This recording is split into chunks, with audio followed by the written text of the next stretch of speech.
तर नमस्कार मित्रांनो, माझं नाव आहे शिवग माने आणि आज आहे आपला ब्लॉगचा सेकंड डे. आज काय आपण उठून कॉलेजला गेलो नाही कारण आपल्याला बरं वाटत नव्हतं. उठल्या उठल्या आपला ब्लॅकी आपल्या जवळ आला. ब्लॅकीला आपण गोंजारलं, थोडासा लाड केला. मग आला रोहित भाऊंचा फोन आल्यानंतर म्हणलं आपण गाडी काढावी. गाडी काढली. गाडी काढल्यानं हौदाव थांबलं. हौदाव गेल्यावर रोहित म्हणला आलोच. रोहित भाऊ स्वतःची गाडी घेऊन आले. मला म्हणलेले की गाडी घेऊन येऊ, पण आले ते स्वतःचीच गाडी घेऊन. आपला काळा घोडा लावला तिथंच आणि आपण बसलो रोहितच्या गाडीवर. जरा पुढे गेलोच तर आपले दिसले निहाल भाऊनं इथं बोलावलं. मग तवर रोहित म्हणला मी माझी ऑर्डर कम्प्लीट करतो, तवर तुम्ही इथंच बस. मग आम्ही तिथं बसलो. मग रोहित भाऊ म्हणले चला पेट्रोल टाकायसाठी रोहित भाऊंच्या गाडीवर बसलेलो. गाडीवर बसल्यावर मग आगाव काटा येणारच, कारण रोहित भाऊ आपले रायडर खूप खतरनाक आहेत. मग येऊन आम्ही आमचं पेट्रोल भरलं.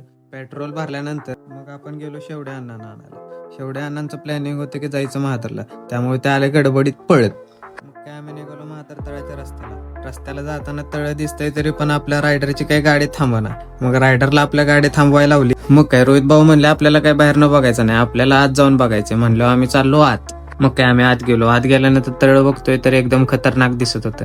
खतरनाक व्ह्यू होता म्हणून जरा वेळ बसलो तिथे. मग आम्हाला शेवड्या अण्णांकडून कळलं की शिवकालीन तळे म्हणून. तुम्ही बघू शकता अजून हे कसं आहे ते. मग आपल्याला जिम मधल्या पोरांचा फोन आला. मग आपण गेलो जिमवर. मित्रांनो, हे आपलं गांधी क्रीडा मंडळ. आपण इथे जिम करायला किंवा खेळायसाठी येतो. मग आत येऊन बघतोय तर काय आपल्या समर्थकांची गाडी चमकवायची आणि पॉलिश करायची चालली होती.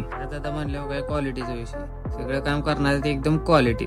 पोरांची गाडी पॉलिश करायची चालली होती तर आलेली डॉगेश बाईकडे आपण गेलो तर डॉगेश बाई डायरेक्ट आपल्याकडे रागानेच बघायला लागली. पोरांनी एकदम गाडी पॉलिश करून चकाचकच केली होती बघा, एकदम क्वालिटी विषय. मग काय झालाय की विषय, समर्थकाने गाडी पॉलिश केलेली पण आला जोराचा पाऊस. समर्थकांना प्रश्न पडला गाडी बाहेर काढायची कशी. पुढ्यात आले आपले दोन मित्र सुजित आणि प्रणव.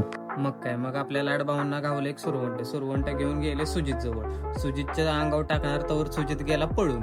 आपला सुजित भाऊ बिचारा पावसात भिजत त्या सुरवंटाच्या भीतीने काय येत नव्हतं, पण आपला लाड भाऊ पण काय ऐकत नव्हतं, त्यामुळे सुजित पण गेला पुढं. शेवटी लाडनं सुरवंट टाकून दिल्यानंतर मग सुजित आला आपला मंडळात. आपला ब्लॉग तुम्हाला कसा वाटला ते कमेंट सेक्शन मध्ये नक्की सांगून जावा आणि पुढच्या ब्लॉग साठी फॉलो आणि सबस्क्राईब करा.